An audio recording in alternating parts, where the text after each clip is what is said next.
involves maths, and then everyone gets massively lost, and someone will tell me they need 15,000 calories a day. So what I'll do is I'll send you an equation afterwards, and a link to a website. No. Do you work at Freeman's? Yeah, I was talking to Dukey because we're trying to sort something out with Freeman's. I said, I'll get Jake to speak to you. Yeah, no, it's not. Took the carbs 4 bars. Right, anyone else any questions other than how do you work out how many calories you need a day? Because I will do that, I will send you a link for that. Effectively, the way to work out how many calories, how much energy you need for you personally, the most reliable way to do it is to go have a VO2 max test, get your blood work done to measure your hormones, etc., and then it will give you your basal metabolic rate, and you go from there. Very, very expensive, laborious process. Versus there's an equation called the Heinz-Benedict equation. You put in your age, your height, your gender, your activity levels. So again, this is where it can go a little bit wrong, because if you suddenly start telling the equation you can do 12 hours a week of rigorous training when you go to the gym 3 times a week and you don't mind standing around having a chin wag, you're going to get a lot higher calories allowance and you won't be burning it, okay? But if you're pretty honest with it, the equation that I'll send out is bang on, okay?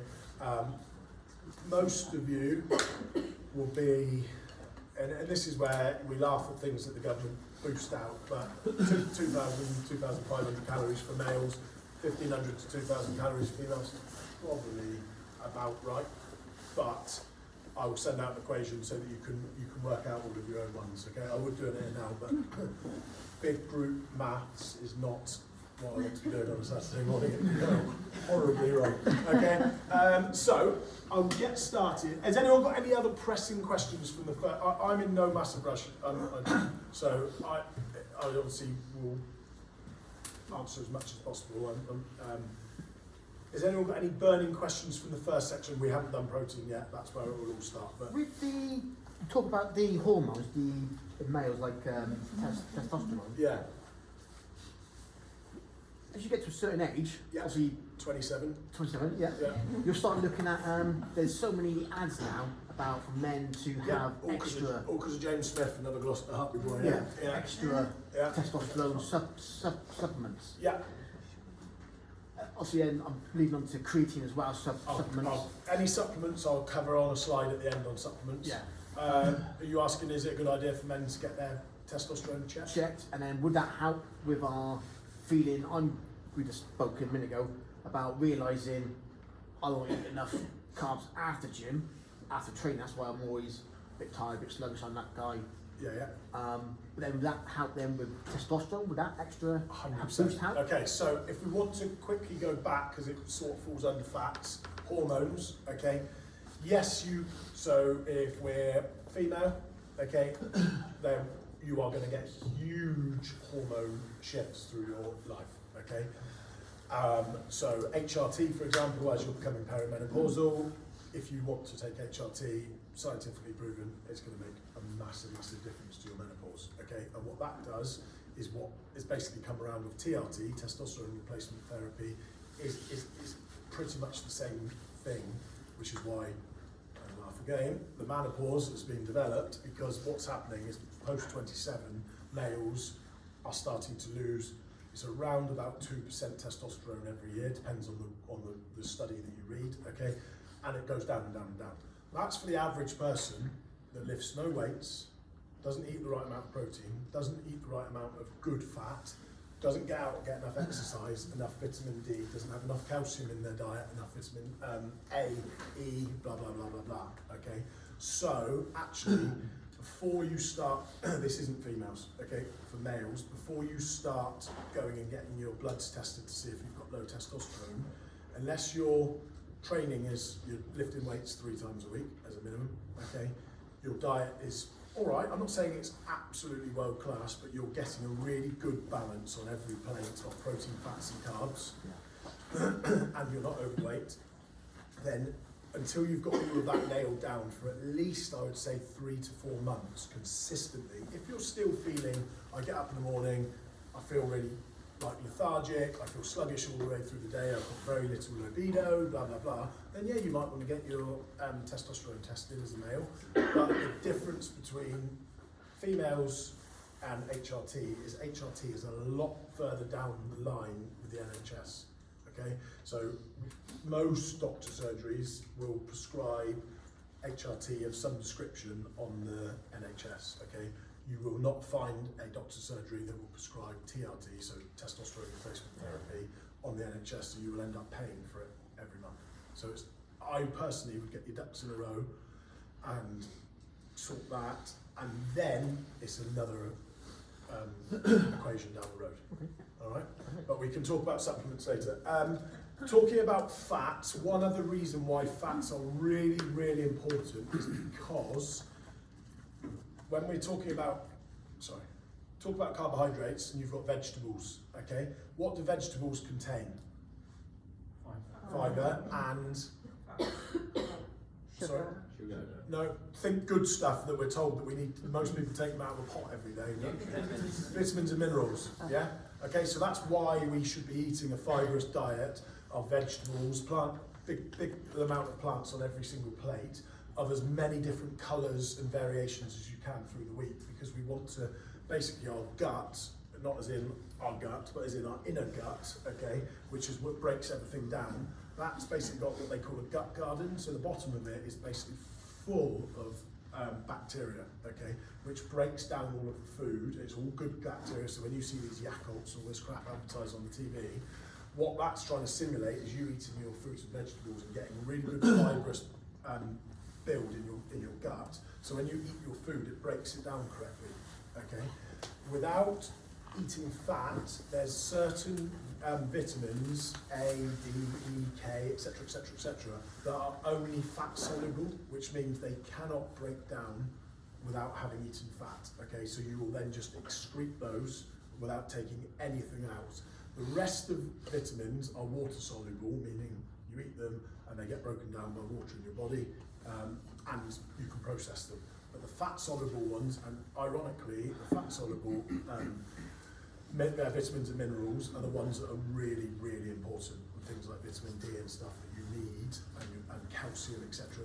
You need fat to break them down.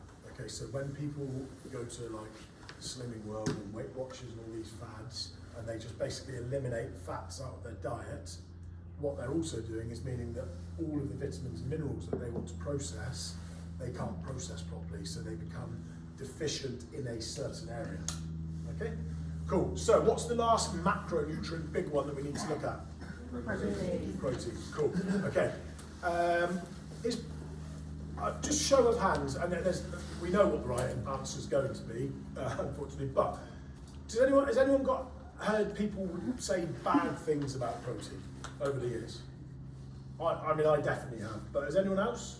Does anyone want to allude to what they might say? Get back. Protein gives a bad name for? Too much chicken will give you man boobs, they used to say. Okay, I certainly haven't heard that too. Normally it's too much red meat because of the estrogen increase, but I'll go with chicken, yeah, alright, fine. And it's normally beer as well, but yeah, go on. Anyone else? I've heard protein farts. Protein farts, yeah, okay, yeah, alright, yeah. Anything else? There was loads of bad stuff about eggs, wasn't there? Yeah, huge amount of stuff about eggs, and that was because of cholesterol, yeah, which has now been completely flipped on its head and actually showing that the cholesterol that you get from eggs is the good cholesterol that lowers your cholesterol levels, so you actually do want to be eating eggs, again in moderation. You've got some idiots that are eating 10, 15, 20 eggs a day. Oh, of course that's going to bung you up and it's not going to be good for you, okay? But yeah, that's fine. So no one's got a bad word to say about protein. What about if you eat too much protein, you'll look like Arnold Schwarzenegger? Sure. Fine. This is a great point.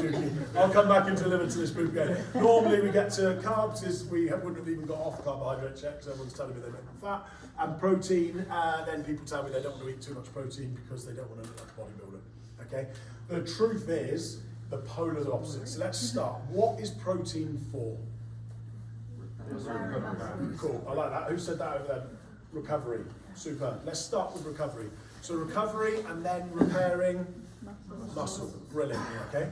I could have just come at you and said, it's the build muscle, okay? Which then actually isn't, that's not incorrect in the slightest, but it's not fully correct, okay? Recovery and repairing muscle is what protein is actually there for, okay?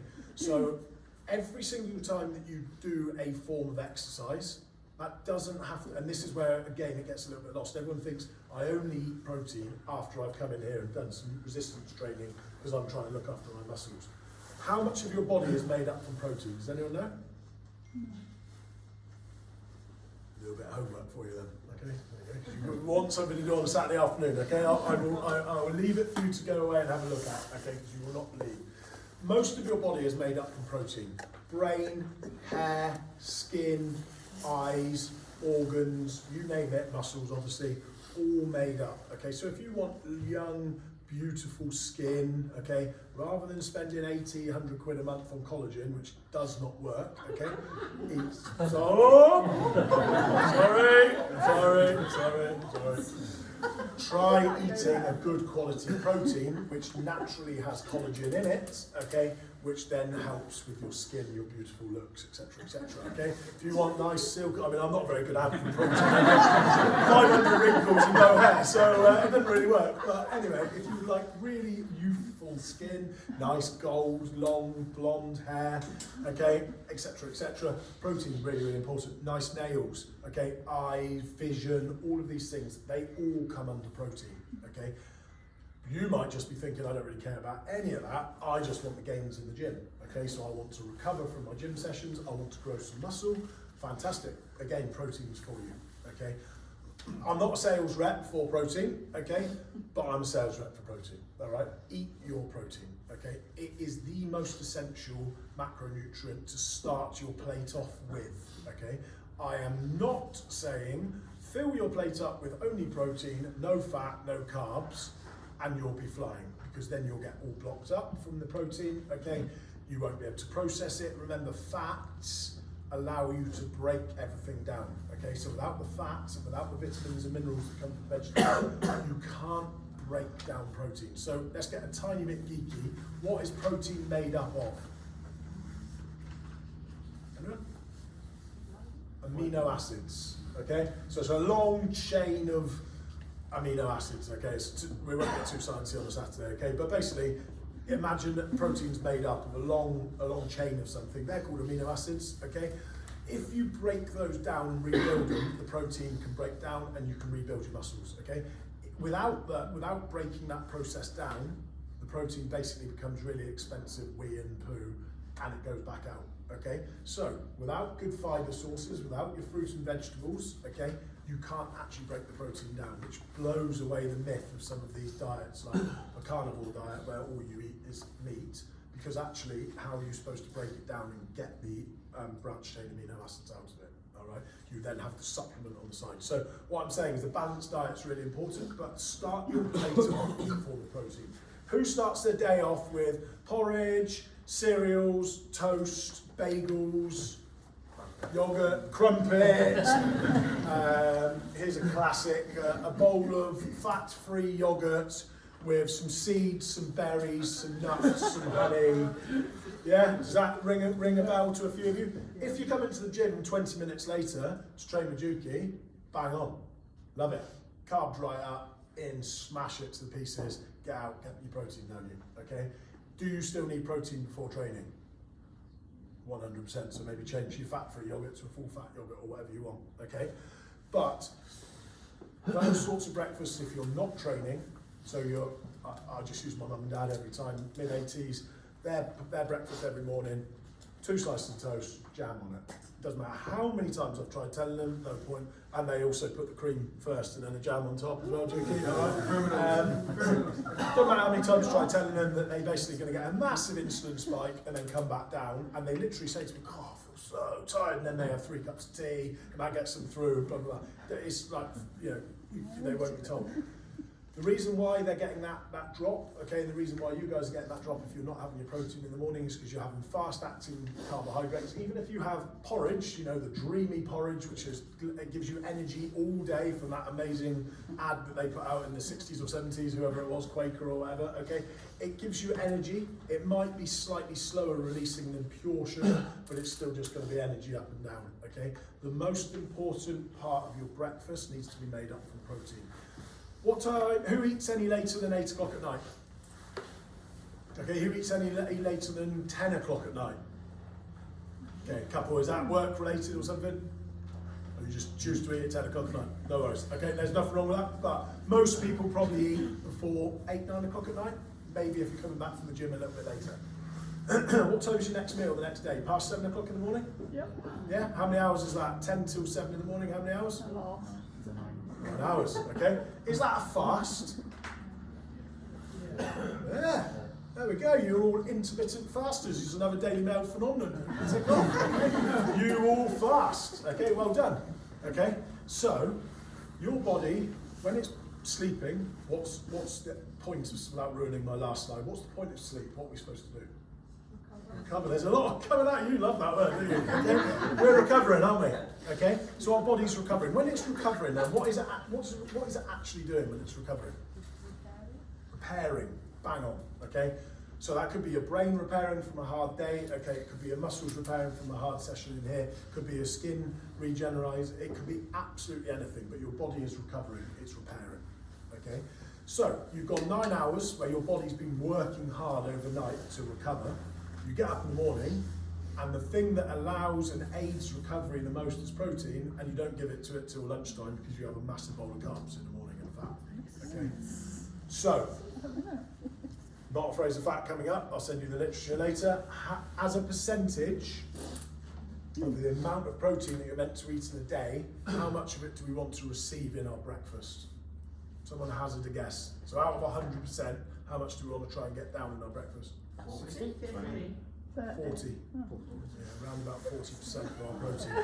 Come on. So that might look at, we'll talk about how much protein in a minute actually, so I won't ruin that. But yes, we want a huge amount in the morning. Now, protein, we talked about earlier, holding above a Bunsen burner, takes what? The longest or the shortest to burn? Longest. Awesome. Okay, so it takes the longest to burn. So if I eat that big amount of protein in the morning, what's that going to make me feel through the day? Fuller for longer. Okay, so if I'm feeling fuller for longer and it's breaking it down as I go, it's releasing natural energy through the day for me. Excuse me. It's allowing me to recover and repair, my muscles to repair, etc. But what else might it stop me doing mid-morning? There we go. My hands might not go to the biscuit tin quite as many times because I might not be quite as hungry. But even if it doesn't stop that, which snacking is not a bad thing as long as it's good snacking, okay? The thing that it will definitely stop is a huge energy drop, okay? So every meal wants to start with a form of protein. Then you build your vegetables and your fruit and your fibre around it, okay? And then if you want a small amount of carbohydrates to go with it from pasta, bread, rice, whatever, that's what makes up the last chunk of your thing. Now, you're about to ask, where does fat fall under that? That very much depends what protein you eat, okay? I am not starting a animal, non-animal debate here in the slightest. So if I start with a plant-based diet and I get my protein from, best form of protein, Juki, from the plant?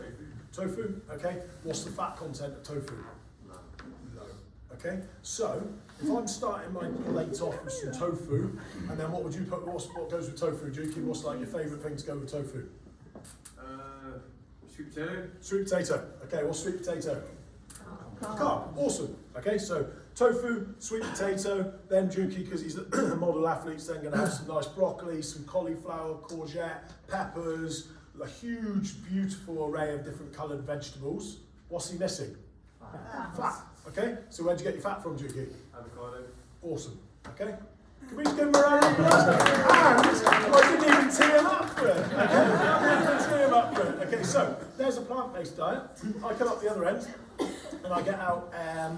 I'll go nice and easy. I get out chicken breast or some cod. So white fish, white meat. Okay, and then I make it up with sweet potato, vegetables, blah blah blah. What's missing? Fat, awesome. Okay, so again, I could get it from nuts, seeds, nuts, avocado, oils, etc. Okay, or if I wanted to go for a more fatty protein, I could go for a red meat or a red fish, so salmon or something like that, or an oily fish or an oily meat. And then you've got fats already occurring in it, so I don't then need to supplement my food with some form of fat. Okay, so that's just a little bit of how you might want to make up your plans to make sure that you've got all the food groups. How many calories are in protein per gram? 4. Awesome. Okay, carbs and protein 4, and fats 9. Superb. Okay, just check on anything else in there. Muscles repair and recovery, supporting adaptations, helps maintain lean muscle mass. Okay, so the more protein you eat, the higher thermic effect of food it's got. So I said that earlier, so you're almost in cheat mode. So you eat it, your body takes ages to break it down, it has to use loads more calories to break down, meaning that actually the protein is working for you to break calories down, break energy down. It breaks down all those amino acids, releases it all into the body, helps you all of those functions, okay?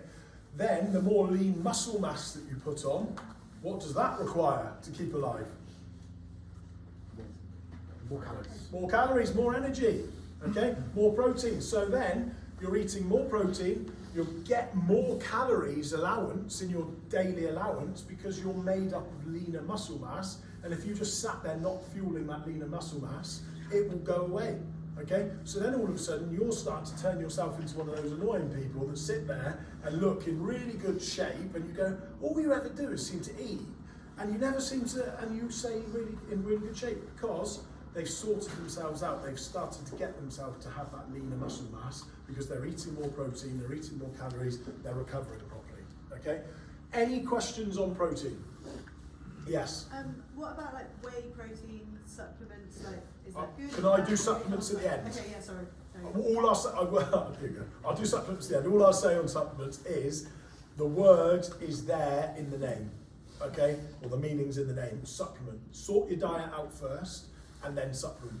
I think in an age where we're starting to deviate away from eating more red meat, people are a bit more conscious about how much meat and fish they're eating.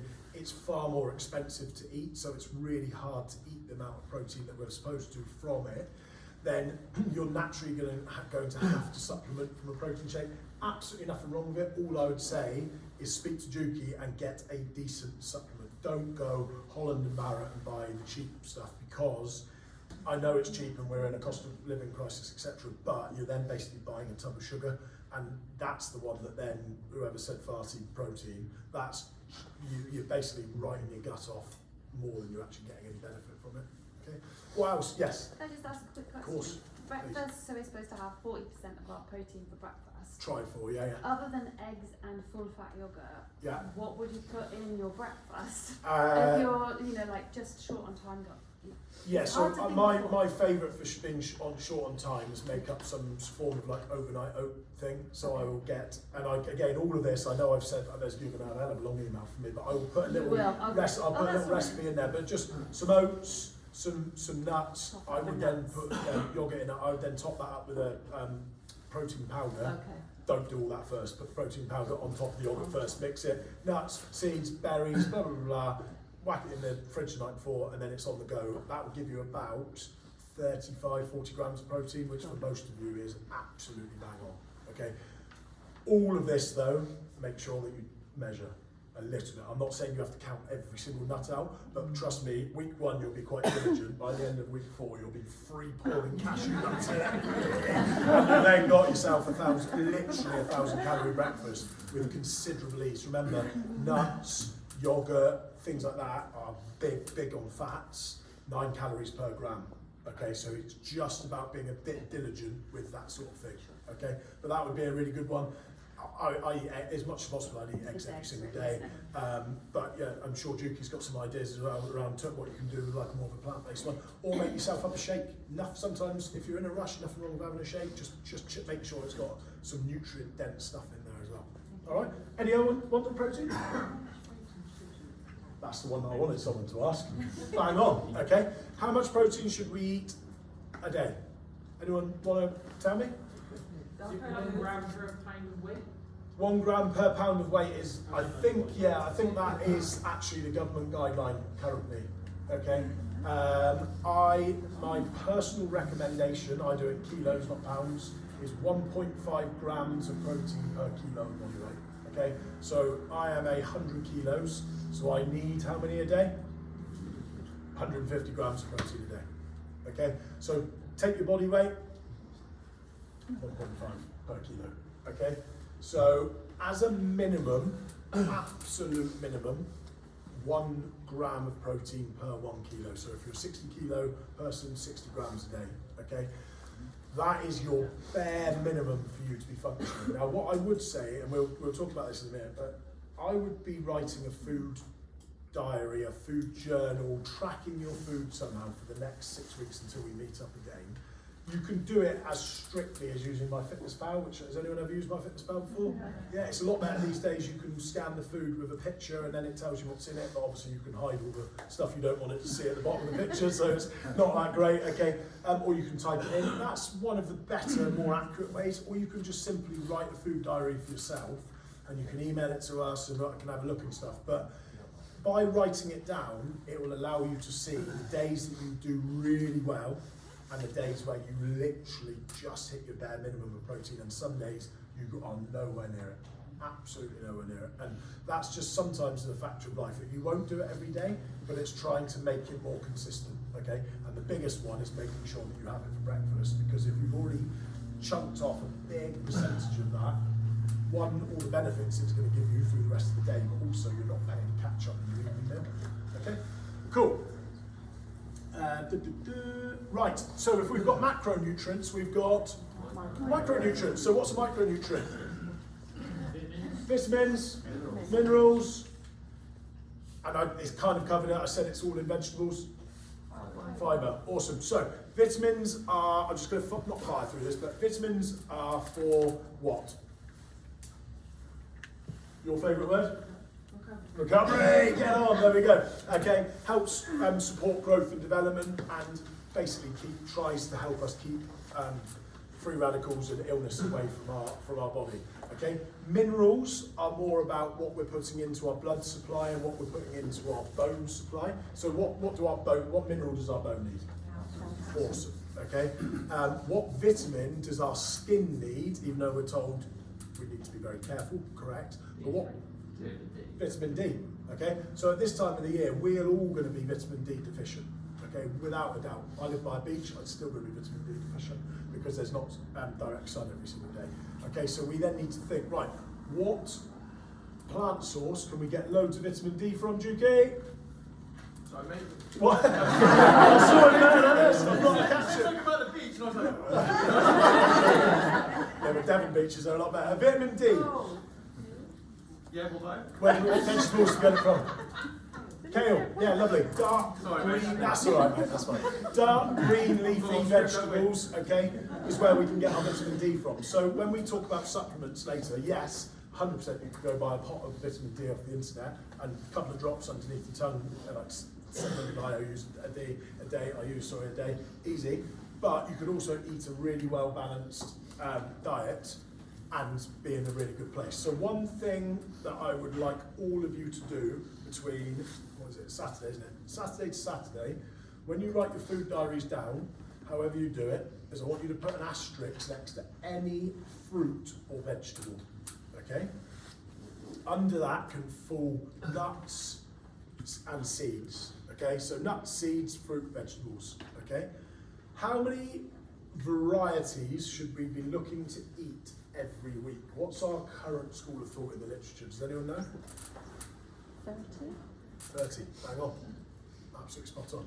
Okay, so we're looking at the moment that the recent research has shown that we should have at least 30 varieties of plant, fruit, nut, seed varieties a week, okay, in our diet. You can include oils in that as well, okay, like rapeseed and olive oil in there, okay, herbs and spices, that sort of stuff. So when you think about it, you might go, oh, that's pretty easy.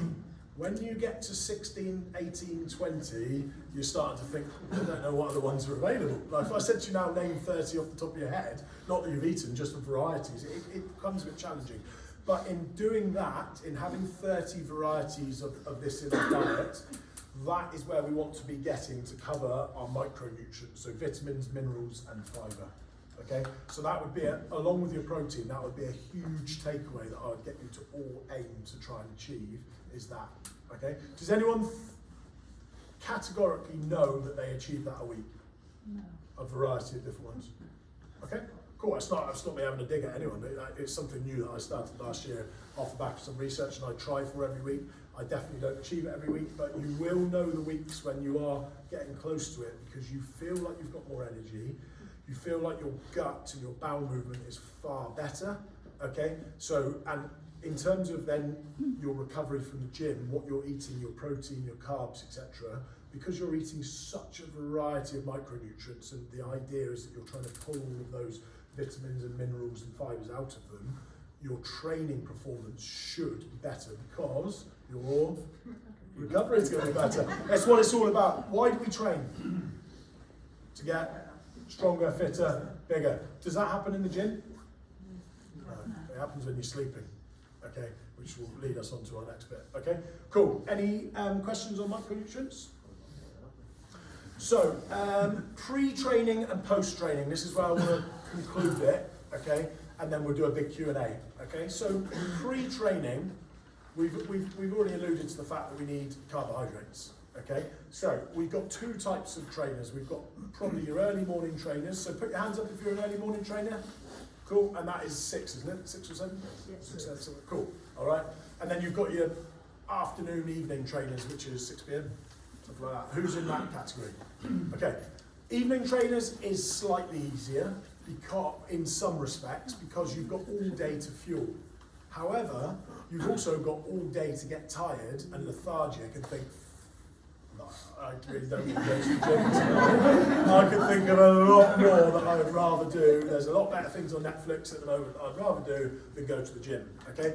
But in terms of fueling food-wise, it is definitely easier to fuel up for the evening sessions through the day. So if I start with the evening crew, I would be looking at a big protein breakfast in the morning. I would have limited, simple carbohydrates in there. So I would be going big on eggs, big on like dark green leafy, so maybe make yourself up an omelette, okay? Big green leafy side dish, tomatoes, etc. like that. Or you might want to have a protein shake. In it, you can then blend up all your leaves and your seeds and your nuts and everything like that. Or you have your overnight oats, but strip the oats down a bit, so don't have as many oats, have more of the yogurt, more of the protein powder, more of the nuts, that sort of stuff, okay? So that would be, I'd be going big on my breakfast there. Mid-morning, grab yourself something. It depends what your job is. Like, I've been in an ideal world, piece of fruit on the go, okay, some berries, some seeds, that sort of thing, okay. Lunch then, you want your big protein, and again, I wouldn't be going huge on your fat here. I would be starting to think, right, in 6 hours time, I'm in Juki's hands, so I want to start getting some carbs into me.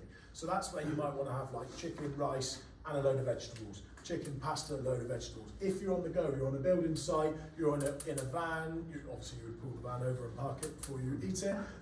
You might want to have a wrap. You can load all of that into a wrap, and then the wrap forms your carbohydrate, okay? So you've got a wrap with tofu, chicken, whatever your protein source is, fish, whatever's in there, loads of varieties of salads, wrap it up in a tinfoil wrap, you've got a really good lunch on the go there, okay? Then you've got mid-afternoon, so we're called mid-afternoon 3 and training starts at 6. So you're now 3 hours out, so now it's the start to get to the business end of starting to think, right, I've got 3 hours, I'm starting to lose all interest in going to the gym because it's 3 hours away, it's cold, it's wet, I am now tired, my boss is doing my head in, okay? So, some form of longer lasting carb. So this is where you're kind of like, for an afternoon training, your overnight oats would actually be coming into play now, if you're at work. So you can have some oats with some protein in it, some berries, etc. like that, okay? Or you might, if you've got a little Tupperware, small Tupperware, with some pasta or rice in it and some form of protein. Or, if you want, you can make yourself like a fruit salad-y type of thing. So chop up loads of different types of fruit, avoid banana, and I'll say why in a minute. Loads of different types of fruit, and then a good yogurt over the top. Never eat carbs that far away from training. So unless you're 20 to 30 minutes away from training, never eat carbs pure on their own. okay? Because they'll give you a massive insulin spike and a massive drop off, okay? So always aim to have them with either a fat or a protein, because that takes the sting out of the insulin. So in the middle of, we're 3 hours away from Juki's session. If you want to have a fruit salad, lots of different fruits and berries and nuts and stuff chopped up in it, and just have some yogurt over the top. As you can see, the biggest thing here is just being organised, okay? You basically want to get yourself one of those little sort of picnic hamper lunch boxes that you can take to work, so that you've got your things divvied up. But if you're organised like that, it's better than going scratching around in the office. At the moment, you've probably got the willpower to not scratch in the biscuit tin, but come like end of January, when you've lost all motivation, that's when you'll be like, oh, I need some energy for the gym later, and then it's biscuits and cakes and blah blah blah. Okay, so that's 3 hours out. Then you're driving to the gym. That's when so pre-training, 45 minutes, sort of between 45 and 30 minutes pre-training, depending on your gut tolerance and how close to training you can get without feeling sick. You need to be eating around about 50 grams of carbohydrates, okay? So 50 grams of carbohydrates looks like a bagel chopped in half with jam, okay? So that's not a massive layer of jam, but a good layer of jam on either bagel. That's 50 grams of pure carbohydrates, okay? 2 bananas, sort of small, 2 small bananas or 1 really large banana is about 50 grams of carbohydrates, okay? So anything along those lines. Now, where does that fall? What category does that fall under with carbs? Simple, yeah? And I'm not saying don't do it, I'm actively encouraging it, okay? Because at this time you need that big hit just before you come to the gym. It kicks in, the music starts blaring, the warm-up starts, bang, the carbs are in your body, they're flowing around, you've got the energy, you're not hanging in off of your breakfast that you had this morning because you haven't been organised all the way through the day, okay? So that gets you through that, yeah? Do you recommend to have that sort of, I know you said a banana as well, but the carbs if it's cardio related? Because I find if I eat a bagel even an hour out, like I can still feel it like in the throat. Yeah, so if it's cardio. all of this, all I'm doing is presenting to you optimal yeah, for but what performance. could we swap it to if What, it's, rather than a if it's banana? cardio? Or if it's cardio, Yeah. what, you just find that makes you feel sick? Yeah, I find it's just too heavy. It's Okay, just, then just strip back either Okay. the amount you have or pull it a bit further back. Or what I recommended over there is switch it to liquid form. oh, okay. So if you can eat carb, say 90 minutes before, you're like, actually that's not too bad. So have your big carby meal 90 minutes out from the cardio session, and then 30 minutes before, take it from a fluid source. So old school Lucasade, Okay. okay? It's got about 30-35 grams of carbs in. Oh, That okay. will work a treat, okay? If it's a bit strong tasting, dilute it up Yeah, with water, and okay. you can drink it, you know, as the ad says, pre, during, and after, right? Yeah. They're not like, obviously there's sugars in them and blah blah blah, but that then taking stuff from fluids is still a form of carbohydrate. Okay, thanks. Okay, good, really good question. So then you've got into the session, you're in amongst the session, it's only an hour, you don't need to worry too much about fueling during the session, okay? Obviously we hydrate during the session, I'm sure Juki actively encourages you to bring a water bottle, so you make sure you're sipping away during the workout. Then post the workout, that's where the magic gets done, okay? That's where we start our recovery process. So what are the 2 of the 3 macronutrients that are the most important after training? Protein and carbs, awesome, okay? I'm not saying there's anything wrong with fat, but there's a lot of research that shows that fat straight after training mixed in with protein and carbs, because the fat's quite hard to break down and the protein's quite hard to break down, it means that the carbs then don't actually get sucked into the body and do as much benefit as if you were just to have pure carbs and pure protein, okay? So that post-session, now obviously the classic that you'll see in a commercial gym is someone dropping their last set of weights and going to the vending machine and getting themselves out a protein shake because they need to have that protein straight away. Actually, evidence says that you don't need to really consume it within the first 3 hours of training. I'm not saying don't wait, I'm not saying wait for 3 hours, but you don't literally need to be running out the door and grabbing it and necking it in one and feeling sick. And because a lot of times, especially after conditioning or one of his sessions, you're going to be feeling a bit queasy, a bit like, oh, the last thing that I need is that idiot telling me that I need another 30 grams of protein. Not that idiot, I mean me. So yeah, there's not a huge rush. I would try personally to get the protein on within 45 minutes to an hour, okay, with carbs. The carbs are to refuel your glycogen store, so your energy, and the protein is to start to aid the muscle repair of the damage that you've just done in the session, okay? And then you'll go back and you'll have your evening meal, okay? So that might sound like an awful amount of food and very, very daunting, but if you actually split it, it's then down to portion sizes. You don't have to have huge plates in every single one, it is all measured out. So if you go back to your total daily energy expenditure, if it's 1,500 calories, then that might be 300 breakfast, 400 lunch, where are we now, 700, 300 for dinner, where are we at now? 1,000, yeah, okay, and that leaves you 500 for snacks and protein shakes. So it actually goes quite a long way, okay? So it's just being a little bit organised and working out the sizes of your plates and stuff. So that's our evening trainers, or our weekend trainers if the session's in the afternoon. Our morning trainers, we flip it literally upside down. So if you can get up and you can stomach having something before going, a banana, an apple, some berries, something, half a bagel with jam on it. If you can do that because you wake up at 5 and you're happy to do that, superb. You will get the most out of that session. If you can't, and you're like, even if with my best will, I'm sat here nodding on a Saturday morning, but I know come Monday morning, that's not happening. Don't stress out about it because it's absolutely pointless. Have a bottle of Lucozade in the car, sip it on the way to the session, same as you saying you feel a bit queasy.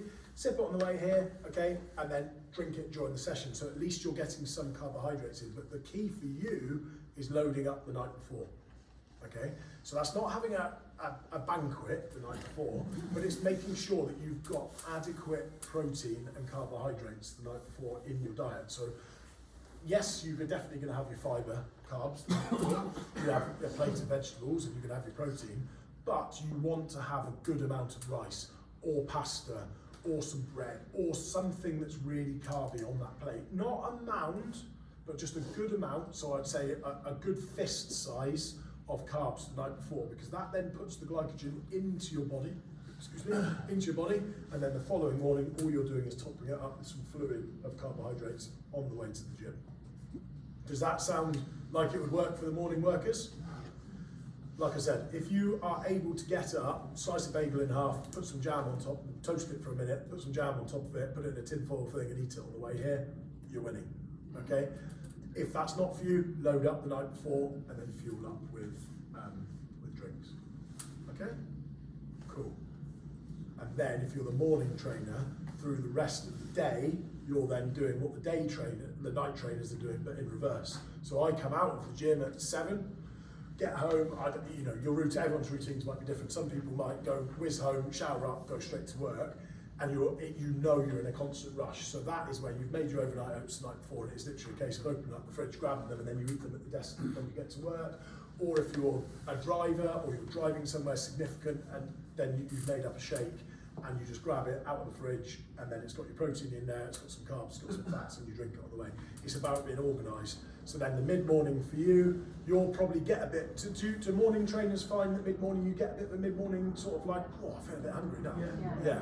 Okay, that's because your body's burnt all of that energy and you haven't replenished it. If we replenish it with a good amount of protein, you should start to feel a bit like you're fuller for longer, and then after that, mid-morning, that's when you have your little snack. If I was a morning trainer and my mid-morning snack, that would look more like a bit of yogurt, fruit, maybe the yogurt's got a bit of protein powder in it, doesn't need to be a whole scoop, half a scoop or whatever, just to fill up, to get you through to lunch, and then it's going on. The biggest problem with morning training, and I a lot prefer morning training than night training, but the biggest problem is obviously you've really worked hard in the morning and then you're expected to work for the rest of the day with your job or whatever you do.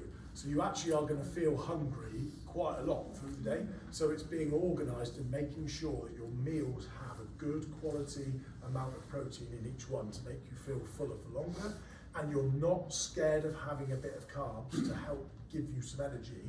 If you have a piece of fruit, a peach or a plum on the go with some protein, it's like 50, 60, 70 calories. It's not even worth sneezing about. Whereas You forget that one day and you're walking past Greg's, oh, you're in for a steak's nice, you're 350 calories down the Swanee with zero, very, very little protein, sky high processed fats. Which is the winner? Yeah, so don't be scared of carbs, you're trying to fuel your body. So dried fruit, Mango. yeah, it's fine. Obviously, with the drying process of it, ultimately, it just changes the properties a little bit. It is quite calorific, dried fruit, but no more calorific than a normal piece of fresh fruit. But the difference is you'll eat far more dried fruit than one piece of fresh fruit. So yeah, a little bit of it's absolutely fine. Again, I would measure all that. Cool. What I'm going to do there is, as I said it would happen, Juki, we've well overshot what I thought I could teach you in 2 hours. But I think what we've got, the only bits we've got left to talk about are hydration and sleep. So I'll just very quickly talk about both and then we'll do a Q&A. I know it's 11:30. If anyone needs to leave, I won't be offended, but I'll keep you to 1:45. Is that fair? Yeah. Cool. Hydration, 40 millilitres of water per kilo of body weight. Okay? So I weigh 100 kilos, I need 4 litres of water a day. Does that sound intimidating to someone? Yeah. Is that a lot? That's a lot. Yeah? Okay, but that's because I'm 100 kilos. I'm not going to, never do that.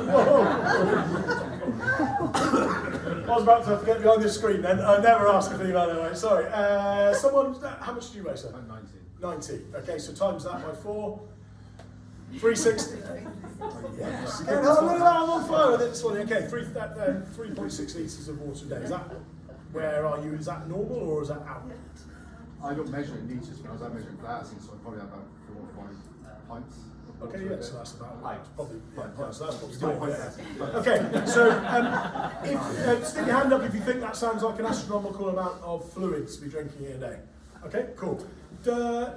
Tea is not included in that because tea is a diuretic, okay, because it's got caffeine in it. If it's decaf, it's not so bad, but it still has properties that make you go to the toilet quite a bit. Okay, so we're talking about pure fluids, okay? If you want to put a little bit of squash in it or a little bit of juice in it, that's okay.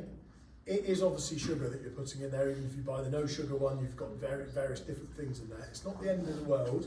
Sometimes actually a little bit of pure fruit juice in amongst your water is useful because it contains vitamins, but something that helps you process water. Minerals. Electrolytes, yeah, so it's a mineral, yeah. So electrolytes, again, another thing that's you'll probably all open your phones later. All of this is just going to be pumped all over your social media because your phones are listening to you. But electrolytes are the big one at the moment. They're getting sold by people. If you have a balanced diet of fruit and vegetables in your diet, you don't need to supplement with electrolytes because electrolytes are a mineral and they are existent in all of our fruit and vegetables, especially fruit. Okay, so if you are feeling a bit dehydrated, like you're drinking a lot of water, but you're not processing it that much, then if you have some fruit and drink your water at the same time, the fruit will absorb, the electrolytes in the fruit will absorb the water and make it stay in your body rather than just weeing it straight out. Okay. If you're doing a Hyrox or an endurance race or something like that, that's very, very different. And yes, you will need some electrolytes. If we were in Singapore, where it's 90% humidity, 100% you need electrolytes because you're sweating all day. Okay, but unless you're me here, you're probably not sweating that much. Okay, because it's bloody cold. All right. So you don't need as many electrolytes as we're being told we need, unless we don't get fruit and vegetables from our diet. Okay, so 0.4. 40 millilitres of water a day, so it will times your body weight by that in kilos. Okay, so that's basically hydration, and try and space it out through the day, which leads me into my sleep. Okay, so if you get to the back end of the day and you're like, he said I need 4 litres of water and I've only had 2.5, and you start pumping 1.5 litres of water down at 7 o'clock at night, what are you going to be doing through the night? Weeing all the way through the night. A lot of us are going to have different bladders. People are up and down like yo-yos, going for wheeze. Some people just can somehow drink a pint of water before bed, go to sleep, and then they must have a camel bladder or something, wake up 8 hours later, have one ginormous wee, and that's them sorted. But that's not the majority of us, okay? So the later you save your hydration in the day, the more chance it's going to disrupt your sleep, okay? I would rather you get into 7 o'clock at night and actually you have a couple of sips of water because you might have a bit of a dry mouth or just to go with your dinner, but you've already achieved your hydration. That is the point that we really want to be getting, rather than backloading it all and just chugging it in a one-er. Okay, I'm going to leave the sleep because I want to do Q&A. You right with that? Yeah, And then we'll cut, because I think sleep comes massively under recovery anyway, which we'll put into seminar 2. Right, let's do Q&A. Let's do it. Don't be afraid, guys. Come on. What's If your, there's something really personal, I'll take it afterwards, that's fine. what's your thoughts on like Silogit and Lion's Mane and Sea Moss? We haven't talked about supplements, have we? I thought I'd just read your. There you go. It was the last slide, actually. And then followed by all the questions afterwards. Okay. Right, supplements. As I alluded to, they are there to supplement a good diet. Okay. The non-negotiables for me in terms of supplements, the two that I am a huge advocate for that I would start with are protein and creatine. Okay. Protein is in whey protein, casein protein, vegan or like plant-based protein. It doesn't make much difference. Just buy a good quality one. I'm going to pass this over to Juki. Let him pass it on, sell it to you. Not because he's making money out of it, because he will actually get something good. Okay, buy crap, buy twice. It's literally like that. You buy cheap protein, you're basically going to urinate it out. It's going to be full of a lot of sugars, a lot of additives, stuff like that. Buy a good quality protein. Whether it's plant-based, casein or whey, it's there to supplement when you can't quite get your full amount in, or you're on the go and you're in a rush or something like that. So absolutely 100%. Creatine, does anyone already take creatine? Yes, Juki. Done a good job. Awesome. Okay. It's naturally occurring in our body. It's naturally occurring in red meat. We don't really eat that much red meat any longer, so we can supplement on creatine. Okay. It is the widest researched sports supplement in the world. Okay, when Duke and I were playing rugby, it was there to make us big and strong and take creatine, and no one really knew what we were doing it for. It's strength, really good for strength adaptations, making you stronger, making your anaerobic outputs a lot bigger. But for me personally, at the moment, the biggest advantage of it is the studies that are going towards brain health. Okay, so it's meant absolutely massive for cognitive function, so how you think, your short and long-term memory, hormones, and mental health. Okay, so if you're not supplementing on creatine, you don't need to go and get one of those ones that tastes like fruit punch and blah blah blah blah. Just a plain creatine monohydrate that's flavourless. Mix it in with your protein shake. Okay, there's all sorts of research at the moment that's going up to as much as 15 grams a day. I would be aiming, if you haven't taken creatine before, for 5 grams a day. So it's generally going to be 2 tiny scoops. Okay. If you have been taking it, you can move it up to 7 to 8 grams. Okay. If you've already been taking it and you want to take more, you come speak to me personally. But if you haven't been taking any at all, that's where I would go with it. Absolute game changer for a lot of stuff. Okay, so protein and creatine would be my ones. If you want to take it that little bit further, like I said at this time of year, vitamin D is always going to be useful. Okay, ZMA before you go to sleep, and Omegas are the ones that I personally supplement. So, but for me, what's that, mate? ZMA.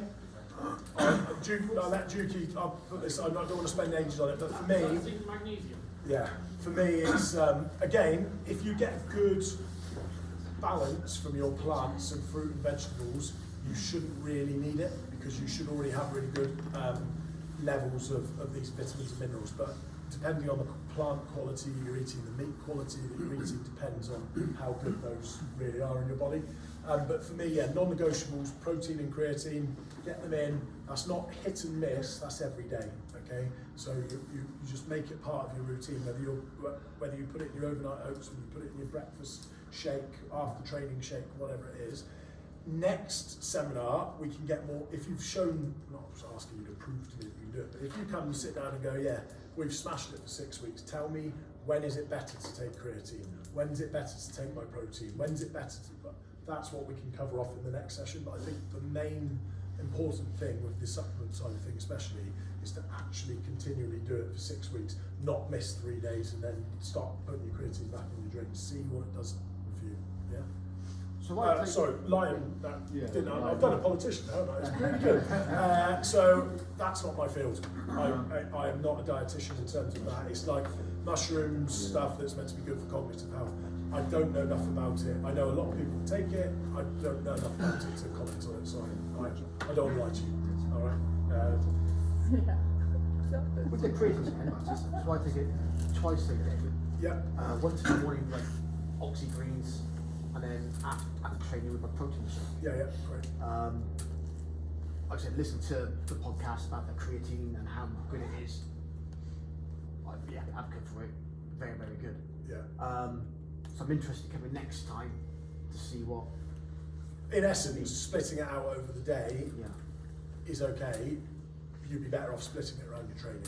Yeah. So pre-training, post-training, half before, half afterwards. Essentially, load up before, you use that creatine during the session, and after the session, you put it back into your body so that you're fully charged.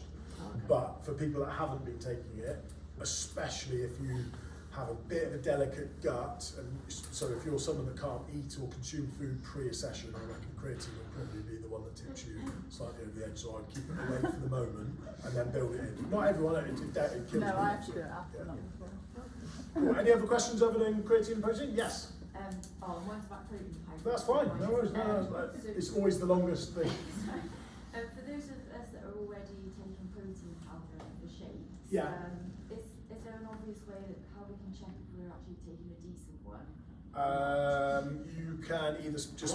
My rule of thumb is just buy the stuff that sponsor a professional sports team. So Yeah.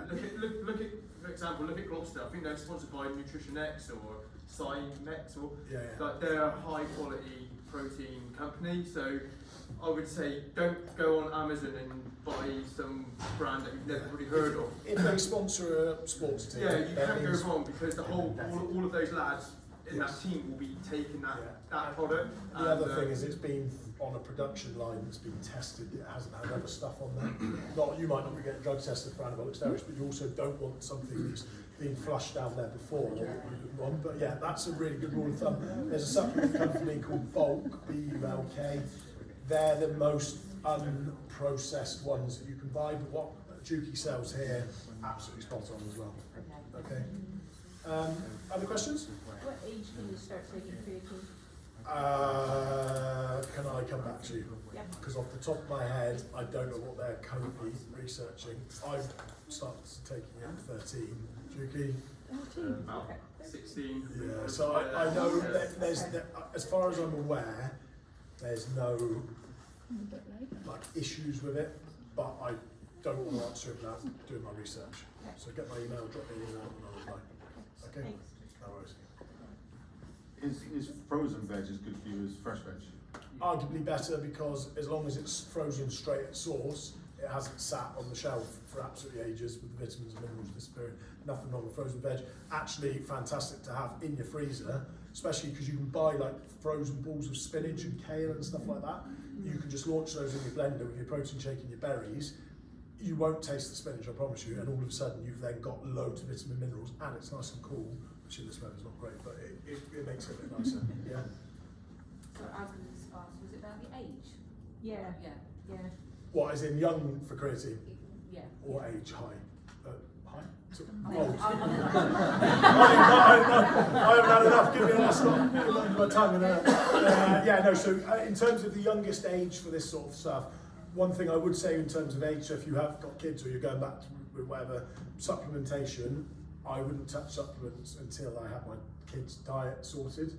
Once their diet's sorted, if you want to add a bit of creatine into it, then I will check the age, but it's certainly around the cognitive health thing, with the amount of study that kids are doing these days, I would say it probably is going to be a huge benefit, but I'm not willing to put my number next to it yet.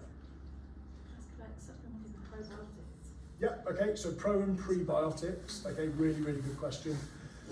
Probiotics, prebiotics, again, I'll sound like a bit of a broken record. If you're getting your 30 plus fruit, vegetables, seeds, nuts, legumes in your diet, okay, a variety of colours, the rainbow, every single week, and you still feel that you're potentially a bit run down or that your gut's not as good as it potentially could be, first thing I'd do is be going to the doctor and saying, here's my nutrition, this is what I eat, but I'm worried that I've got an issues with my gut for whatever reasons they may be, and the doctor can do some tests and then say, yeah, I advise you take a pro or prebiotic, and then go and buy an expensive one, because the cheap ones are a complete waste of time. If you just want to take one because you can't bother to eat your fruit, I'm not saying this is you, but like your fruit and vegetables, and get your good diet sorted, I would personally say it's a complete waste of time. I'm asking because I did the Zoe program. That's why you knew about the 30, yeah. And Okay. I found it really difficult to get more than about 20. Yeah, it is tough, yeah. But I'm not saying 30, like if you don't hit 30, you're going to end up with bad gut issues. It's just an aim to start to get, it's a bit better than 5 fruit and veg a day, and you're only eating the same ones every single day. But in terms of pre and probiotics, it's basically sorting out the gut bacteria in your gut so that you can break down the protein, the carbs and fats properly. Like I said, if you're getting all of it in already and you still think that you've got an issue, then go get a good pre or probiotic. Okay. Fast as that. I'll go. Only because it made more noise with the. Does the bit of oil that I might use to fry off my turkey mince or whatever count as the fat portion in my meal? Very, very good question. Yes, it does. Right. So, as a rule of thumb, if everyone holds out their hands, okay, well, I've had this go wrong before. So a lot of us have got 2 hands, yeah? Okay, so do up your fists like that, okay? So what we tend to say as a rule of thumb is males per plate is how, that's 2 fists is how much protein you should be having, okay? Hold out hands as if it's a cup, like that, and then level off the top of it, okay? That's how many sort of carbs in terms of pasta, rice, potato, mashed potato that you should be having on your plate. Two hands out like that. That's your veg, so your plant-based stuff, not including potatoes, okay? And your thumb, 1 for females, 2 for males, is your fat, okay? So in terms of if you cut your thumb off and put it fit into a tablespoon, Yeah. and that's oil. Yeah. That's your oil done, okay? That comes from Precision Nutrition, which is the nutrition course that I've done, who are massive advocates for people being able to size up their plates with using this type of stuff, because you should always have your hands with you, okay? Again, seeing this go wrong a little bit in a presentation. So that's a really good question. If you're starting your meal with a frying pan and loads of oil in it, or butter, or whatever you cook with, that is fat. So you're already starting with 150, 200 calories in there straight away. Okay, doesn't mean it's bad in terms. I'm not saying don't do it, but just be mindful, because if you're then throwing in 5% mince, or you're throwing in salmon, or you're throwing in something that's quite a fatty food, you're then doubling up and tripling up the calories. Okay. Some people like those spray lights, you know, like the 1 calorie sprays and stuff, but it's pretty processed stuff in there. I would just say, just be a bit more diligent with the amount of oil that you're using, rather than cooking style free flow. Yeah? It's kind of on the lines of the frozen thing, because sometimes it's difficult to find out how to cook and stuff. Should we be avoiding ready meals? Like frozen ready meals? I mean, ultimately they're processed, aren't they? Made up, but you can get a lot better ones. You can get, is there a shop around here that does cook? Yeah. So they're more hearty, homemade. You will find the calories are pretty punchy in them because they're homemade, so the chefs will be using a lot of butter, etc. You can get these like pre-met, I don't know if there's any company, there used to be one called Macro Meals, it was owned by an Foster that do like delivery meals. They're all over the internet, to be fair. If you type in pre-made meals, if that is you, go to one of these companies and you can get them dropped off on a Monday, and then you've got them for the whole week. You know, it could just be 1 a day or 2 a day. If you go to any of your supermarkets now, you'll find, I think there's one called the Gym Range or something, and they've got Gym Kitchen, that's it, sorry, and they've got them and it tells you the exact macros and everything on them. I, having opened one, taking it to work once, was so disappointed. The chicken breast was about that big, and it was trying to claim it was a 30 gram chicken breast, so I don't. And that's something actually I could finish with is, So your macronutrients, micronutrients, so carbs, fats, proteins, calories, government guidelines allows them to be out by 20% down or 20% up. Okay, so you know when you go to a restaurant, and it is really good now that they're starting to print the calories, whether you want to see them or not, but they're printing the calories on the menus. Yeah, that can be 20% out either way. Okay, which is the same when you buy a piece of some tofu or a chicken breast, whatever it is. It says it's 100 calories. Okay, that could be 80 calories or it could be 120 calories. Okay, so it's just be a bit mindful when you're, if you're thinking you're hitting your 200 grams of protein, you might be bang on, but you might be a little bit out. So if you pick up a chicken breast and it's measly, it's probably not going to be 20 grams like it says. If it's whopping great big and when you cook it, it doesn't pour out all the water, then it's more likely to be a 25 or a 35. Okay, it's a bit naughty that they're allowed to do it. I think it's just to keep it easy. Any other questions?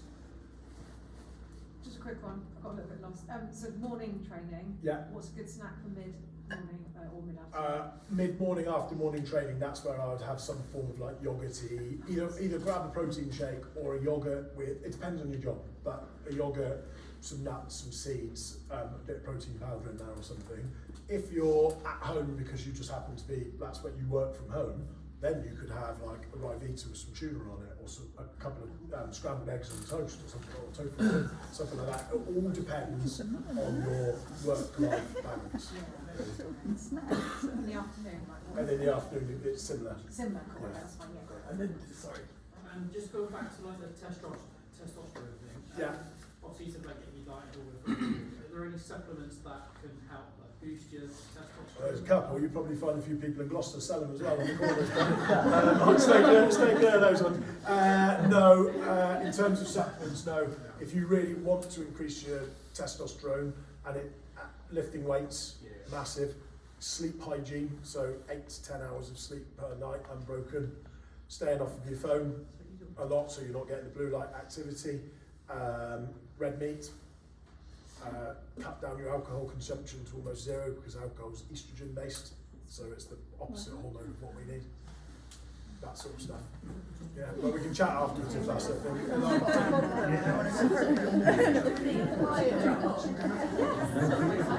Protein shakes, maybe carb, a bit more carb at lunch and less in the evening. Is that helpful? Yeah. Cool. What I'll do is I will try and remember everything that I promised to write you.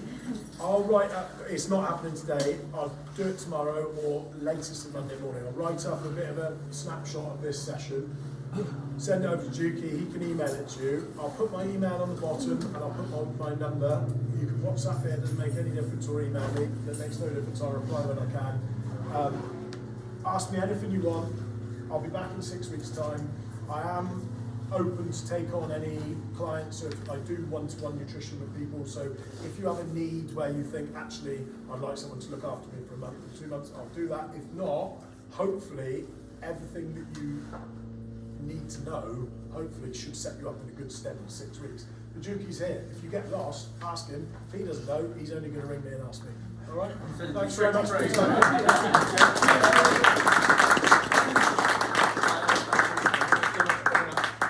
Like I said, like I said, guys, we want to do things properly, okay? There's no quick fix in our individual health and fitness. We have to make sure that we're doing the right things all the way around, okay? We're seeing getting a lot of noise, like I said, from other gyms, on Instagram, online. 6 week fixes. It's not good. It's not going to be beneficial to you, and you'll just fall into old habits after that 6 weeks. So, like I said, we want to play the long game. Okay, we want us to be fit and strong all year round. So, take everything that you learned from Fraze, start just to implicate it into your day-to-day lives. Don't try and change everything all at once. Just make small little changes, small little adjustments, and then you will, over a long period of time, you'll look back and you'll go, oh my God, I was into all these bad habits, but now I'm on the right path and I can stay on this right path. But really really good to see so many of you in, guys. Like I said, I'll get all of Fraser's information. I'll stick it on the group. So if any of you want to do some work with him, we're looking to sort of bring him on board. Okay. But if you want anything, you can get anything more from him. All of his information will be on the WhatsApp group, and then you guys can get in contact with him. Good. Brilliant. Cheers, guys. Well, enjoy your weekend, and I'll see you Monday. So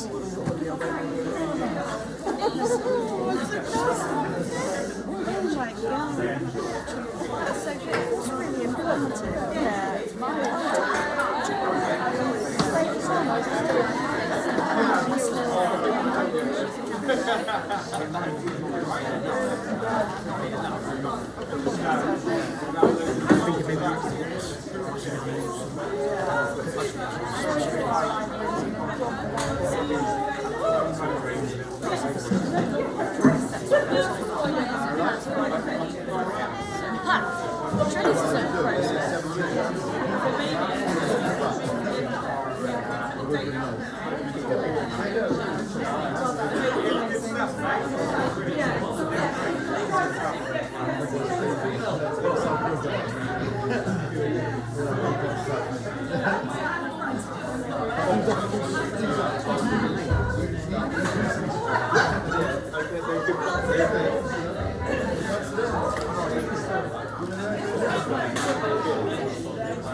That sounds like a tactical cut. That Yeah. I was going to say, yeah.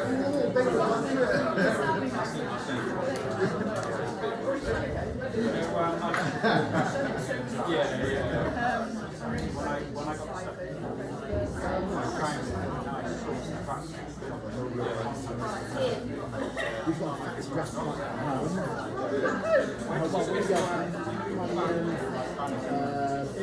This is fascinating. They're all we get together over Christmas. So just waited till after that. They live in Christmas, so